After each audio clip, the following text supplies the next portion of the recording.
This is it, y'all. This is it. Issue 100. Final issue of R2.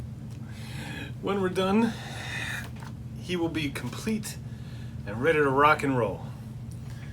We have our parts, we have our magazine, so let's crack it open one last time.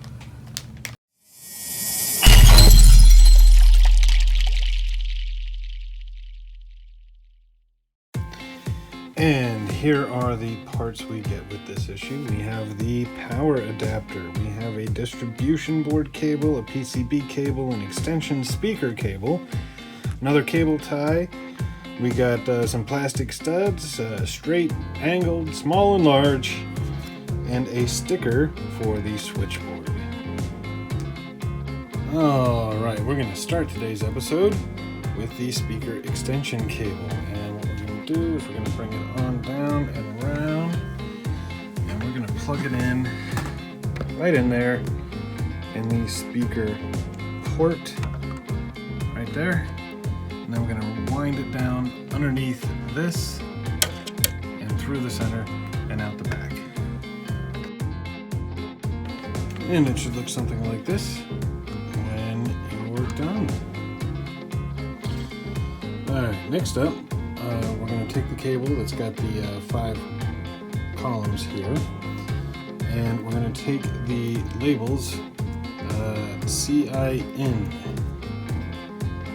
There are 2 of these, and we'll put one on each end. Excellent, so it should look like that. We're going to do the same thing to the other cable that's got the 6 columns with the H out labels. Alright, ready for the next step.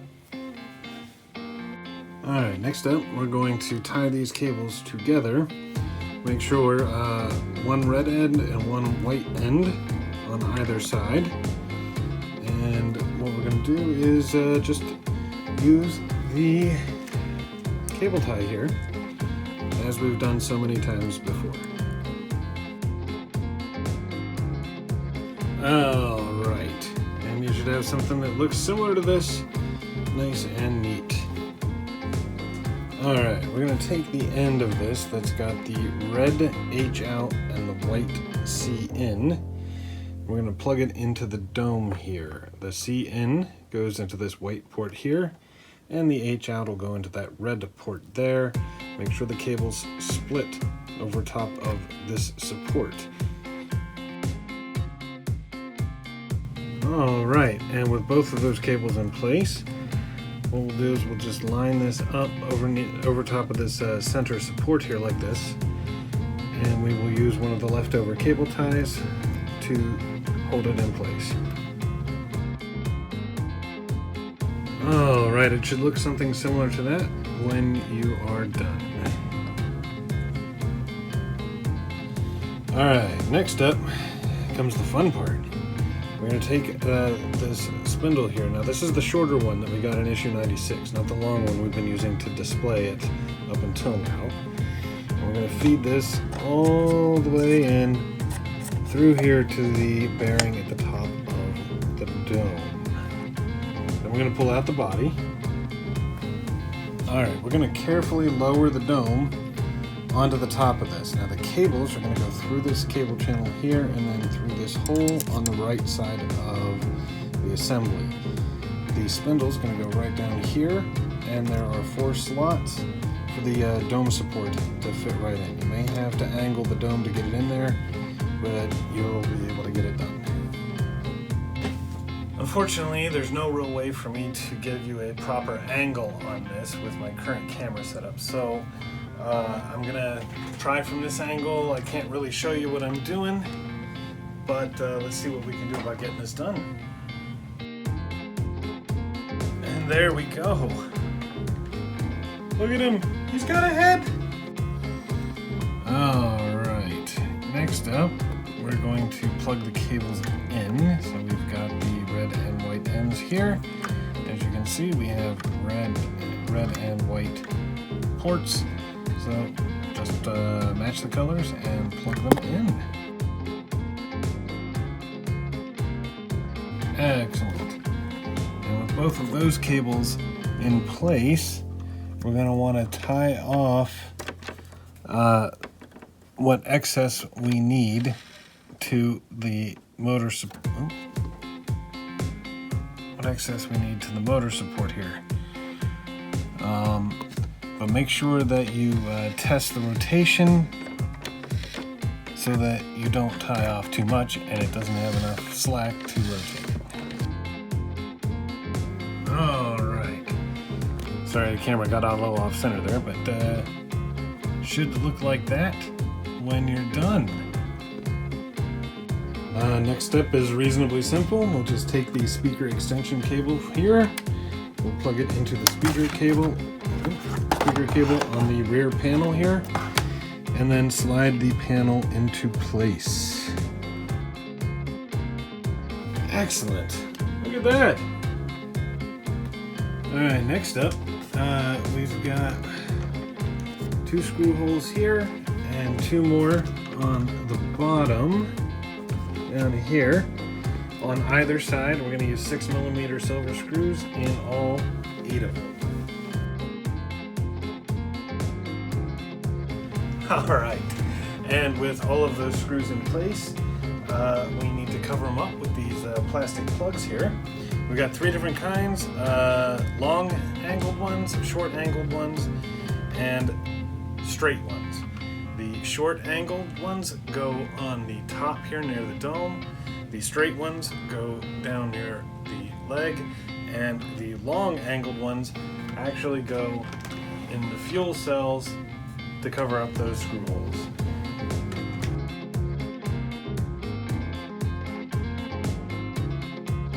And there we go. All of the screw covers are in place.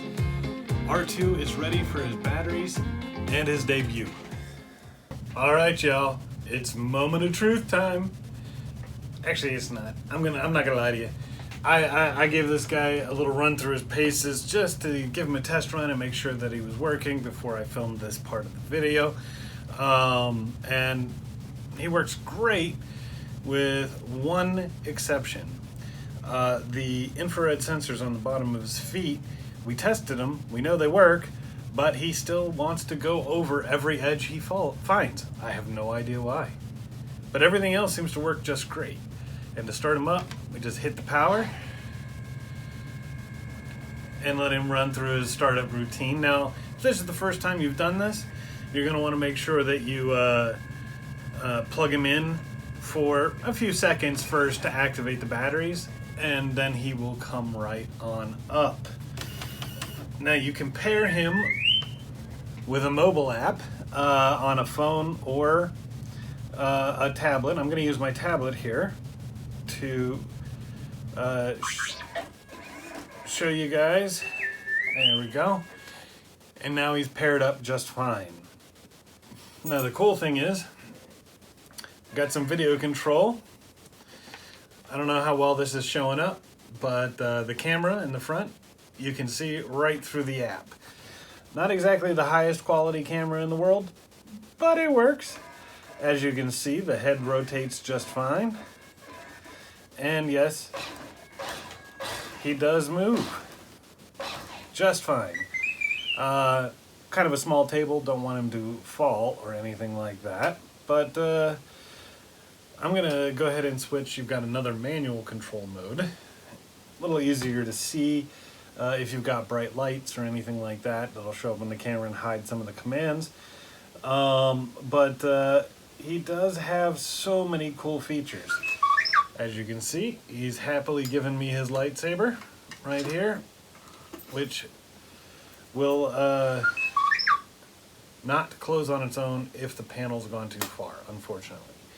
But that only happens if you've really pulled it out. You do that, it'll work just fine. He does have his holograms. I'm gonna see if I can show those to you in a little bit. They actually do work pretty good. You can see his arms are working just fine. And his LCDs, I can turn those puppies on. Let's see if, I don't know if that's showing up on camera well, but there's the long one. and the short one was right there in the front. And those are coming up nice as well. Love them, love them. He does some dancing. He does go on patrol and wander around on his own. His collision detection, well, it sucks. He can detect solid walls and objects that are in front of him, but anything that's really low or something like a table leg or something like that, that is very thin, he gets caught on them here. If he heads straight on, he'll see it. If it's even slightly to the side, then he gets caught on his rear feet here, which really kind of stinks, because then he just really tries hard to go forward using those little plastic wheels, and he can't get anywhere because he's hooked on one of his feet. He's got lots of different audio responses.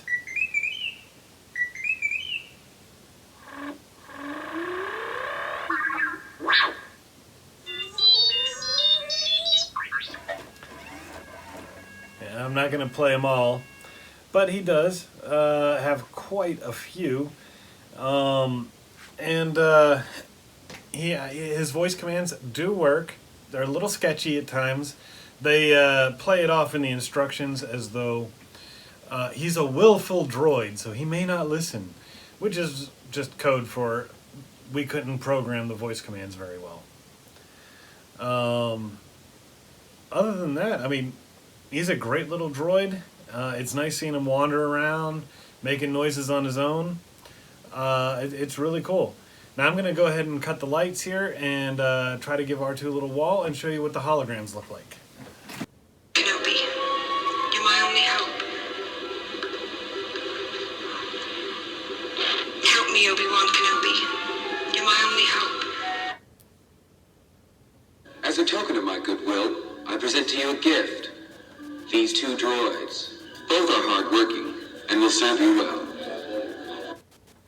All right, and that's really about all there is to R2 here. I think that's incredible. I think the amount of things he can do is amazing. The holograms are a little low quality for me, as is the camera, which you can take pictures and you can take video from that camera, but it is very low quality and the frame rate really sucks. It really does. All in all, though, a great little bot. It took forever to build him, but I am happy with the result, and I'm very proud to have him in my collection. This has been a great journey. I hope you've all enjoyed it, and, well, maybe we'll see you again on the next build. Have a great day.